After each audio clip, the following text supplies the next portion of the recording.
ملائکہ کی خلقت۔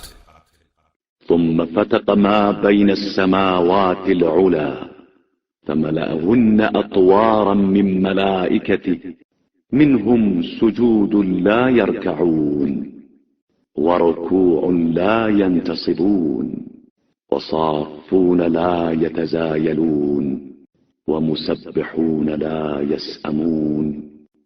پھر اس نے بلند ترین آسمانوں کے درمیان شگاف پیدا کیے اور انہیں طرح طرح کے فرشتوں سے بھر دیا، جن میں سے بعض سجدے میں ہیں تو رکوع کی نوبت نہیں آتی ہے، اور بعض رکوع میں ہیں تو سر نہیں اٹھاتے ہیں، اور بعض صف باندھے ہوئے ہیں تو اپنی جگہ سے حرکت نہیں کرتے ہیں، بعض مشغول تسبیح ہیں تو خستہ حال نہیں ہوتے ہیں۔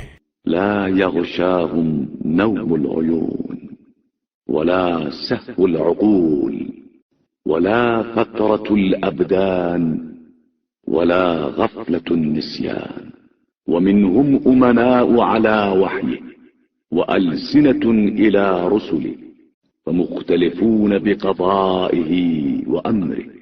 سب کے سب وہ ہیں کہ نہ ان کی آنکھوں پر نیند کا غلبہ ہوتا ہے اور نہ عقلوں پر سہو و نسیان کا، نہ بدن میں سستی پیدا ہوتی ہے اور نہ دماغ میں نسیان کی غفلت۔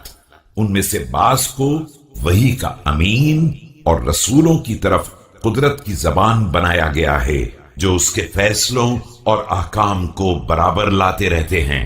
ومنهم الحفظة لعباده والسدنة لأبواب جنانه ومنهم الثابتة في الأرضين السفلى أقدامهم والمارقة من السماء العليا أعناقهم والخارجة من الأقطار أركانهم۔ اور کچھ اس کے بندوں کے محافظ اور جنت کے دروازوں کے دربان ہیں، اور بعض وہ بھی ہیں جن کے قدم زمین کے آخری طبقے میں ثابت ہیں، اور گردنیں بلند ترین آسمانوں سے بھی باہر نکلی ہوئی ہیں، ان کے اطراف بدن اقطار عالم سے وسیع تر ہیں۔ والمناسبة لقوائم العرش أكتافهم ناكسة دونه أبصارهم متلفعون تحته بأجنحتهم مضروبة بينهم وبين من دونهم حجب العزة وأستار القدرة۔ اور ان کے کاندھے پایا ہائے عرش کے اٹھانے کے قابل ہیں، ان کی نگاہیں عرش الہی کے سامنے جھکی ہوئی ہیں، اور وہ اس کے نیچے پروں کو سمیٹے ہوئے ہیں۔ ان کے اور دیگر مخلوقات کے درمیان عزت کے حجاب اور قدرت کے پردے حائل ہیں۔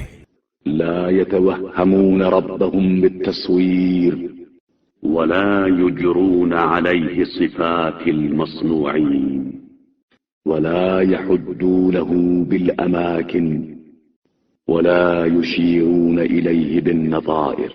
وہ اپنے پروردگار کے بارے میں شکل و صورت کا تصور بھی نہیں کرتے ہیں، اور نہ اس کے حق میں مخلوقات کی صفات کو جاری کرتے ہیں۔